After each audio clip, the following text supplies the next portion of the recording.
صوم کی عبادت کی خصوصیت کیا ہے؟ یا ایھا الذین آمنوا کتب علیکم الصیام کما کتب علی الذین من قبلکم لعلکم تتقون، اے ایمان والو تم پر بھی روزہ فرض کیا گیا ہے جیسے کہ تم سے پہلے لوگوں پر کیا گیا تھا تاکہ تمہارے اندر تقویٰ پیدا ہو جائے۔ تقویٰ کسے کہتے ہیں؟ لفظی معنی ہے بچنا، گناہ سے بچنا، حرام کام سے بچنا، حرام چیز کھانے سے بچنا، حرام خوری سے بچنا، حرام کاری سے بچنا، یہ بچنا۔ وقا یقی کے معنی ہے بچانا، وقنا عذاب النار، ہم دعا مانگتے ہیں اے اللہ ہمیں آگ کے عذاب سے بچا لے۔ تو وقا یقی بچانا، اتقا یتقی بچنا، خود بچنا، تاکہ تم بچ سکو، تمہارے اندر تقویٰ پیدا ہو جائے، تم اللہ کی نافرمانی سے بچو، گناہوں کے ارتکاب سے بچو، حرام خوری سے بچو، اس لیے تمہارے اوپر روزہ فرض کیا گیا۔ اب اس کی حکمت کو سمجھیے۔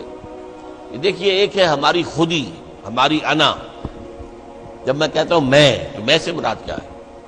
یہ ہاتھ میرا ہے، یہ پاؤں میرے ہیں، یہ آنکھیں میری ہیں، یہ سر میرا ہے، یہ جسم، میں کون ہوں؟ میں کی حقیقت ذرا مختلف ہے، انا، خودی، سیلف۔ ایک ہے ہمارا حیوانی وجود، اس حیوانی وجود میں وہی سارے تقاضے موجود ہیں جو حیوانات کے اندر ہیں۔ ہر حیوان کھانا جو ہے اسے چاہیے، اور انسان کو بھی چاہیے۔ ہر حیوان میں نسل کشی کے لیے شہوت کا مادہ ہے، ہمارے اندر بھی ہے۔ ہر حیوان کو کوئی نہ کوئی گھونسلہ ہو، کوئی بھٹ ہو، کوئی جگہ چاہیے رہنے کے لیے، آرام کرنے کے لیے، ہمیں بھی چاہیے۔ تو حیوانی تقاضے جو ہمارے وجود کے اندر موجود ہیں، ان کے لیے کہا ہے، فرائڈ نے لفظ استعمال کیا ایڈیا لبیڈو۔ یہ ایڈیا لبیڈو بہت منہ زور ہے۔ بھوک لگتی ہے تو انسان کہتا ہے کچھ بھی ملے کھانے کو، حلال ملے حرام ملے کھاؤ۔ شہوت کا جذبہ جب جاگ اٹھتا ہے، برانگیختہ ہو جاتا ہے، تو پھر وہ تو چاہتا ہے تسکین ہونی چاہیے میری شہوت کی، جائز ناجائز، حلال حرام، صحیح غلط سب چھوڑو اس کو۔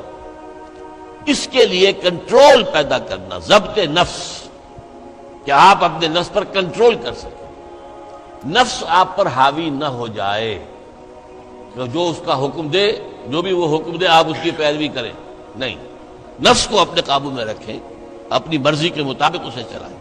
اس کی مثال ایسے ہی ہے کہ جیسے ایک گھوڑا ہے اور ایک سوار ہے اس پر۔ اب اگر گھوڑا منہ زور ہے، طاقتور ہے، اور سوار بیچارہ کمزور ہے تو کیا ہوگا؟ گھوڑا کہیں پٹک دے گا اس کو، کہیں کسی کھائی میں پھینکے گا یا کچھ اور کرے گا۔ لیکن اگر سوار بھی طاقتور ہے اور اس نے گھوڑے کو دبایا ہوا اپنے دونوں رانوں کے درمیان، گھوڑا محسوس کر رہا ہے کہ میرے اوپر جو بیٹھا ہے وہ جاندار ہے، تو پھر ظاہر بات ہے کہ اب یہ گھوڑا سوار کی مرضی کے مطابق چلے گا، ذرا سا اشارہ ہوگا ادھر مڑ جائے گا۔ اسی طرح ہمارا یہ نفس ہے، یہ حیوانی وجود جو ہے، یہ گھوڑے کے مانند ہے، اور ہماری انا یا ہماری خودی یا ہماری سیلف یہ اس پر سوار ہے۔ اگر سیلف کمزور ہے، گھوڑا طاقتور ہے، تو انسان کی ہلاکت، بربادی ہے، تباہی ہے۔ نفس حاکم ہو گیا، نفس سے ہمارا کہ ہم غلام بن گئے، تباہی اور بربادی ہوگی۔ ہاں اگر آپ کی انا مضبوط ہے، آپ کی خودی طاقت پر ہے، آپ کی سیلف جو ہے اس کے اندر طاقت ہے، تو یہ حیوانی وجود اب آپ کے کام آئے گا۔ گھوڑا جیسے آپ کو آپ کی مرضی کے مطابق لے کر جائے گا، منزل تک پہنچائے گا، ایسے اس حیوانی وجود کو استعمال کر کے آپ نیکیاں کمائیں گے، خیرات حسنات، اللہ کو راضی کرنے کے لیے کام کریں گے۔ اس ہاتھ کو اسی کام کے لیے استعمال کریں گے، ان ٹانگوں کو اسی کام کے لیے استعمال کریں گے، اس زبان کو اسی کام کے لیے استعمال کریں گے۔ تو یہ ہے اگر آپ کا کنٹرول نفس پر ہے، اس کا نام ہے ضبط نفس۔ اور یہاں میں تھوڑا سا اشارہ کر دوں کہ ایک اور نفس بھی آتا ہے، نفس کشی، نفس کو مار دینا۔ انگریزی میں اس کے لیے لفظ ہے سیلف اینیہیلیشن۔ ایک ضبط نفس ہے، سیلف کنٹرول، ایک نفس کشی ہے، سیلف اینیہیلیشن۔ یہ سیلف اینیہیلیشن اسلام میں پسندیدہ نہیں ہے۔ نفس کو کچلو مت، گھوڑے کو مارو نہیں، یہ تو کام کی شے ہے، بس گھوڑے پر قوت حاصل کرو، گھوڑے کو اپنے کنٹرول میں رکھو، ورنہ نفس کا بھی حق ہے۔ گھوڑے کو بھی دانا پانی ڈالتے ہو کہ نہیں؟ تمہارے نفس کا بھی حق ہے۔ وَإِنَّ لِنَفْسِكَ عَلَيْكَ حَقًّا وَإِنَّ لِزَوْجِكَ عَلَيْكَ حَقًّا وَإِنَّ لِزَوْرِكَ عَلَيْكَ حَقًّا۔ تم پر تمہارے اپنے نفس کا بھی حق ہے، تم پر تمہاری بیوی کا بھی حق ہے، تم پر تمہارے جو ملنے کے لیے لوگ آئیں، ملاقاتی ہوں، زیارت کرنے پائے، ان کا بھی حق ہے۔ اس نفس کا بھی حق ہے، اس نفس کا بھی حق اسے ادا کرو، لیکن حلال، حرام نہیں۔ یہ حرام اور حلال کے فرق کے لیے ضبط کی ضرورت ہے، کنٹرول کر سکتے۔ اس کنٹرول کے لیے روزے کی ایک مشقت کہہ لیں یا مشق کہہ لیں، یہ مشق ہے کہ آپ نے سال میں یہ 30 دن یا 29 دن میں شدید بھوک کے باوجود حلال چیز بھی نہیں کھائی، کھانا موجود ہے، شدید پیاس ہے۔ فرض کیجئے کہ آپ عین دوپہر میں دفتر سے یا کہیں کالج سے آپ آئے ہیں اور گھر پہنچے ہیں تو شدید پیاس کی وجہ سے، جب وہ موسم آ جائے گا جون کا اور مئی کے روزے جو ہیں تب معلوم ہوگا کہ روزہ کہتے کسے ہیں۔ ابھی تو ہم کچھ دنوں سے عادی ہو گئے، سردی میں روزے تھے، روزہ کچھ کہتا ہی نہیں تھا۔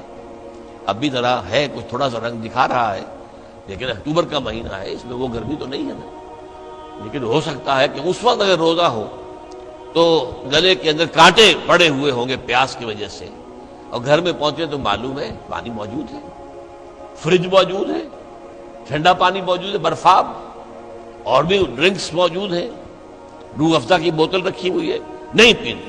کیوں؟ اللہ کی اجازت نہیں۔ یہ مشق آپ 30 دن کریں گے تو اس سے توقع ہے کہ آپ کے اندر یہ صلاحیت پیدا ہو جائے کہ بقیہ 11 مہینے حرام تو نہ کھائیں، ایک مہینے حلال بھی نہیں کھایا اللہ کے حکم کی وجہ سے، تو حرام اللہ نے کیا ہے نا، اللہ کا حکم ہے۔ 11 مہینے یہ تقویٰ پیدا ہو جانا چاہیے، یہ طاقت تمہارے اندر پیدا ہونی چاہیے، یہ صلاحیت پیدا ہونی چاہیے کہ حرام میں منہ مت مارو، حرام سے اجتناب کرو۔ یہی وجہ دیکھیے، ذرا کڑوی بات آپ کو سنا رہا ہوں۔ فرض کیجئے ہیں روزے کی حالت میں آپ حرام کام کر رہے ہیں، کھانا تو نہیں کھا رہے، جھوٹ بول رہے ہیں تو حرام کام ہے، سودی کاروبار کر رہے ہیں، حرام کام، رشوت لے رہے ہیں یا دے رہے ہیں، حرام کام۔ عین روزے میں اگر یہ کام ہو رہا ہے تو پھر یہ روزہ بے معنی ہے۔ صرف کھانا پینا چھوڑ دیا تم نے، روزہ تو نہیں رکھا، یہ روزہ تو نہیں۔ حضور کی 2 حدیثیں آپ کو سنا رہا ہوں۔ من لم یدع قول الزور والعمل به، جس شخص نے جھوٹ بولنا اور جھوٹ پر عمل کرنا نہیں چھوڑا، فلیس للہ حاجۃ ان یدع طعامہ وشرابہ، تو اللہ کو کوئی ضرورت نہیں ہے کہ وہ کھانا پینا چھوڑ دے۔ جھوٹ بولنا نہیں چھوڑا عین حالت صوم میں، تو یہ صوم نہیں ہے، فاقہ ہے۔ تم نے کھانا پینا چھوڑ دیا، بس روزہ نہیں۔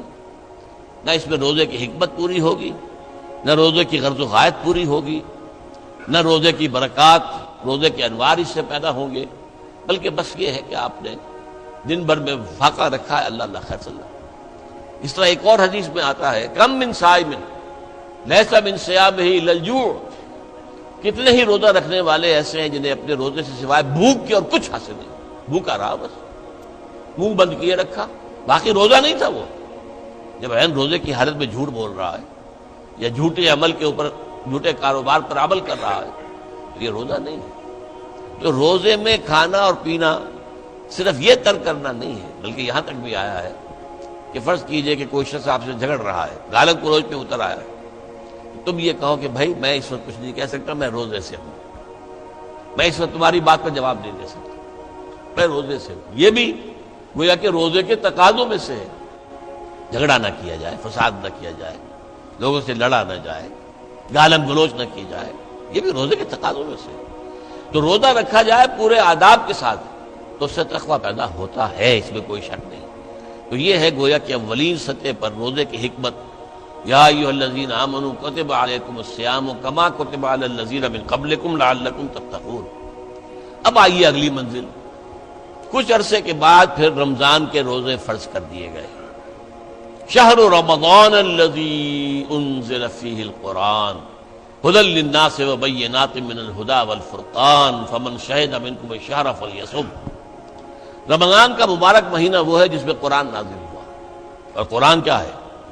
لوگوں کے لیے ہدایت، اور ہدایت اور حق و باطل میں امتیاز کی بینات، روشن چیزیں، واضح چیزیں، کھلی چیزیں، بین چیزیں۔ تو جو کوئی بھی تم میں سے پائے اس مہینے کو، نہ مریض ہو نہ بیمار ہو، موجود رہے اپنے گھر میں، فلیصم، تو لازم ہے اس پر کہ روزہ رکھے۔